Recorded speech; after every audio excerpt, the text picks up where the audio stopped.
Welcome to Write to Publish, your go-to podcast for all things writing and publishing. I'm Karen Stanley, a 14 times published author and the founder of Mabel and Stanley Publishing.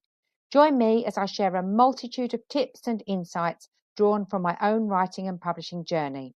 We'll be hearing from some inspirational authors too, who will share their writing experiences and top tips for success. Each week, we'll learn about an aspect of writing, from composition to genre and from publishing to marketing. Listen in as we learn and chat about all things writing and publishing, and let's get you on the right path. Hello and welcome to another episode of Write to Publish with me, Karen Stanley. It's lovely to have you all here listening in wherever you are in the world. I think we've got listeners in Japan now, which is rather exciting.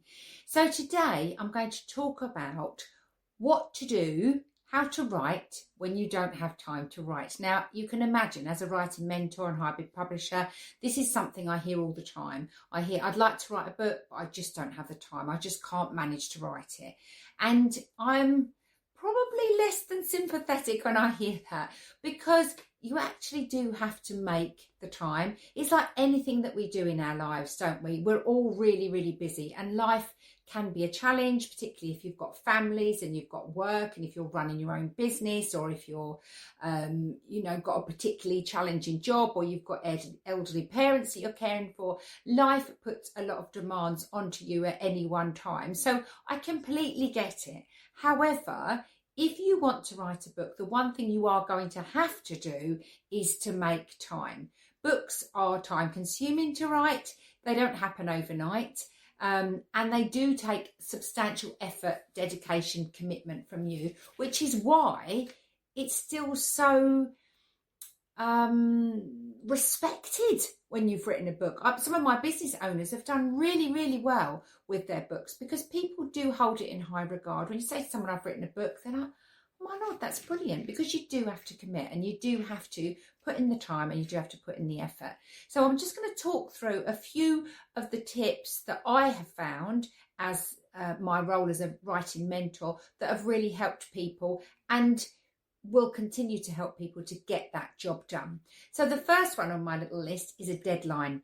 If you don't have a deadline, it ain't going to happen. It's like anything, isn't it? If we don't have to get it done by a certain time, it's really, really difficult to commit to that. It's really difficult to hold yourself accountable, and you can end up drifting. My house is never as clean as when I've got a project to do, because I find a million things to do other than the one thing I'm supposed to be doing, and that's our way of procrastinating. It's a very human condition. So I would say primarily, it doesn't matter how early in the stage your book writing is, set yourself a deadline. Doesn't matter if that moves a little bit, or if you change your mind a little bit, or things get in the way. You might even finish sooner.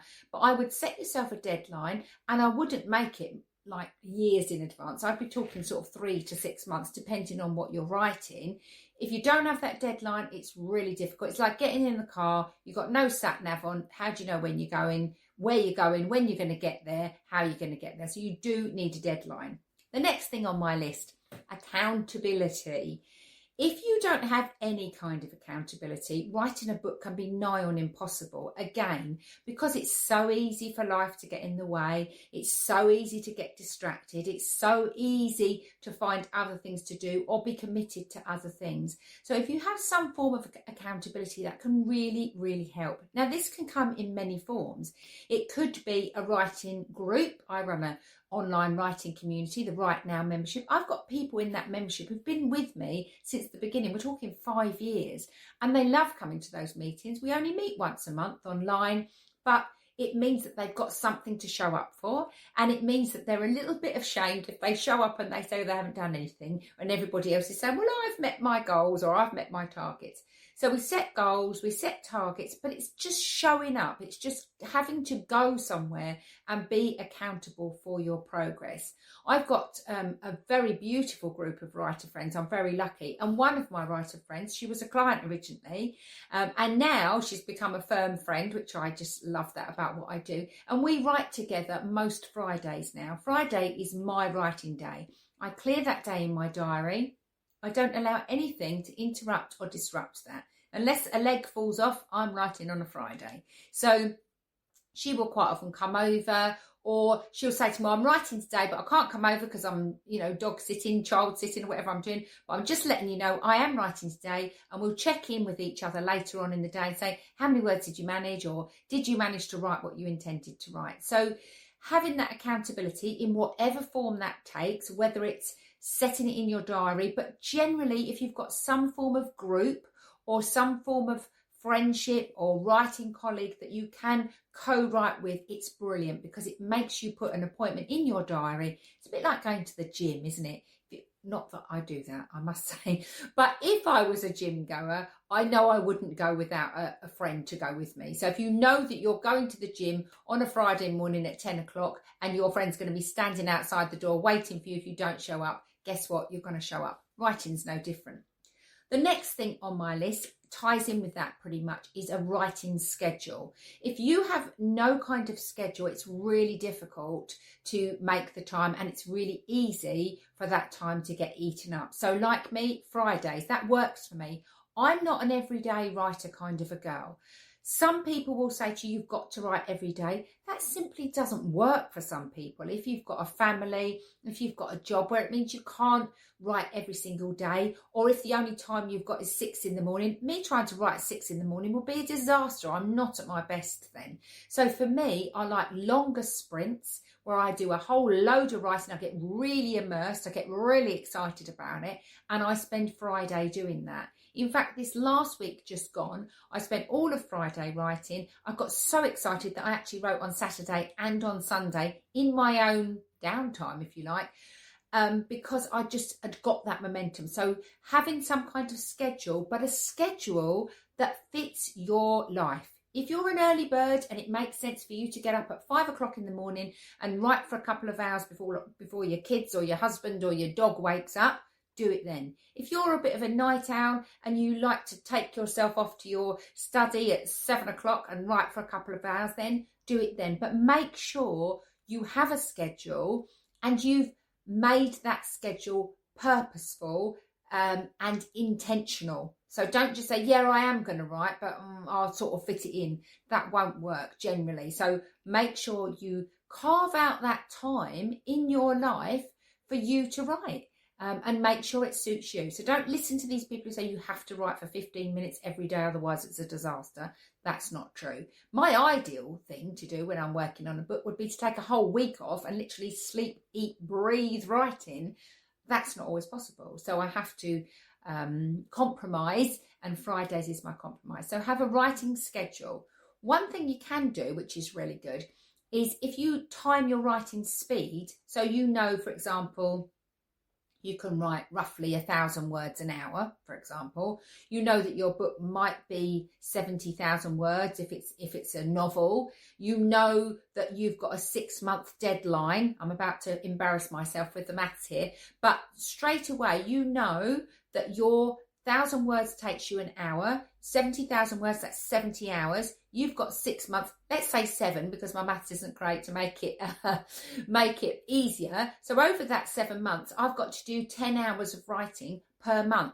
Break that down into 2.5 hours a week. That's my 10 hours. And you can start to see how much easier it becomes when you chunk things up, when you've got a deadline, when you've got a schedule. All of these things compound to make it much easier to have a chance of finishing your book. So those 3 things, first of all, the deadline, the accountability, and the writing schedule. Now, something else that really, really helps is a clear plan, especially if you're writing a business book, because you want that to align with your business goals and visions and your upsells and your, part of your funnel. Everything needs to align if you're writing a business book. So if you've got a really clear plan of your chapters, those chapters should then be aligning with what your goals and visions are. Those chapters that should then be the right messaging to make sure that your reader then acts in the way that you want them to act. See where I'm going with this? And then once you've chunked that book up into chapters and you've got a really good plan, suddenly, instead of 70,000 words, or probably 40,000 for a business book, for example, you haven't got 40,000 words to write. You've got 10 chapters, for example, of 4,000 words, or 20 chapters of 2,000 words. Well, you can write 2,000 words in a lunch break if you get yourself going, and especially if you know exactly what that chapter's about. If I'd planned a book, well, I have written a book on publishing, and I knew that chapter 1 is the different types of publishing, I can talk about that all day long. I don't need to research it. I know exactly what I'm going to talk about in that chapter. So I sit down with a clear head, ready to march on, and that makes the writing much easier. So having that clear plan will help. Fiction, it's a little bit, the waters are a little bit muddier, and there will be times when you just want to be creative and let your imagination flow and be a bit of a pantser. I've talked about planners and pantsers before, but for me at the moment I'm writing a murder mystery, and by the time you listen to this podcast episode I might have finished it already. I'm about 3/4 of the way through, but for me I had a very clear plan. 1, I need to know who the killer is. 2, I need to know what the chain of events are leading up to that whodunit event. So I need to know all of that so that then when I start writing, I'm in my flow every time. I know where I'm going. I don't digress. Don't go off at a tangent. But every now and again, I might need to rein myself back in because maybe I've lost my flow a little bit. I go back to my plan. I reevaluate my plan and look at what I've written so far, and I think, oh, do you know what? There is a chapter that needs to go in there that I'd forgotten about. It doesn't mean you can't tweak the plan as you go. So with fiction, it's a lot more fluid. With non-fiction, with a business book, it's much easier to have that very clear, structured plan. But having a plan will really save you time because you're not second-guessing yourself. You're not floundering around wondering what you should write, how to write, where it's going to fit in. Do you know what you're saying? You know what you're saying. So when you sit down in your scheduled sessions, in your writing timetable, knowing what your deadline is, knowing that you've only got 2 months left to finish, 5 chapters to write, okay, that's 2.5 chapters a month, you can really make that progress, and you can track your progress so that you can see how far away you are from your end goal, and how much, whether you need to pick up the pace a little bit, or maybe you've surged ahead and you finished ahead of time. But having a clear plan will really help that. Next on my list, in fact, I'm going to save the next one on my list till last. Next on my list is the more progress you make, the more motivation you will have. The more progress you will make, the more motivation you have. It's kind of like an upward cycle. So for example, for me on Friday I had a great writing day. I really got into my story. I'm really loving it. And what did I do? I wrote on Saturday and I wrote on Sunday. So the more progress you see yourself making, the more you'll be motivated to write more, or the more you'll pick up the pace, or the more excited you'll become about the whole project in general, because you can see the end in sight. You can see you're getting there. You can see you're making progress. I would imagine, not that I have any experience in this, but I would imagine it's like running a marathon. If you know you've got 25 miles to go, and then you've got 24, and then you've got 23, and then when you hit the wall, I don't know, what is it, like about 16 miles, you've got to keep yourself motivated, haven't you? And the more progress you make towards your end goal, the more you'll think, come on, keep going, you're nearly there, you can do this. So the more progress you make, the more motivated you will feel, and that will exacerbate your progress in return. It's just a cause and effect type progress. And the last thing on my list, I've put it to the last because this is something that I started this episode with, and I'm going to end it with the saying, you have to commit. You have to commit. You have to know that you want it. You have to want it a little bit more. I think Billy Connolly said when he wanted to become a comedian, he wrote it on a piece of paper, what his goal was about becoming a comedian, and he put that in his pocket. And everywhere he went, he took that, whether he was wearing different trousers, he'd put it in a different pocket. And he said, I would get that out and I would look at that all the time and remind myself. He said, you have to want it. You have to want it a bit more, and then you have to want it a bit more even still. It's like anything that you do. If you want it badly enough, you will achieve it, but you've got to commit. It's no good saying, I'd really like to do that, but, when I get around to it, or maybe I might, or I don't know, perhaps I might be able to do that at some point. You've got to commit. You've literally got to rip the plaster off and jump in there. There was a lot of metaphors mixed up right there. But you understand what I'm saying. I hope you've got to commit to the process. And committing to the process will be made much easier if you've got a deadline. If you know your writing speed and you know how long the blooming thing is going to take you.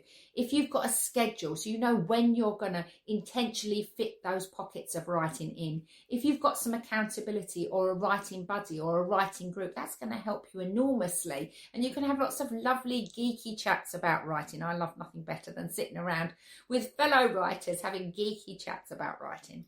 So those are the things that are going to be the difference between you thinking about writing a book and writing a book. And it's as simple as that. But once you start and once you feel yourself making that progress, I promise you it's so hugely rewarding that you will want to do it more and you'll want to finish. And the sense of satisfaction when you've done, it's like no other. It's almost as good as a bar of chocolate. In fact, I think it's probably better. But if you are stuck on your manuscript, if you're looking for a writing community that would help you with your accountability, if you want some help to move forward with your project, there's lots of ways in which I can help you. Just send me your questions to Karen@MabelandStanleyPublishing.com and I will happily answer you, and I will happily try and give you a way forward or help you out of the challenges that you're currently finding yourself in. Or if you just want to talk about writing, I'm always happy to listen. So email me, Karen@MabelandStanleyPublishing.com, and I'd love to help you get yourself on the right path. Thank you for listening, and I hope to see you all again very soon.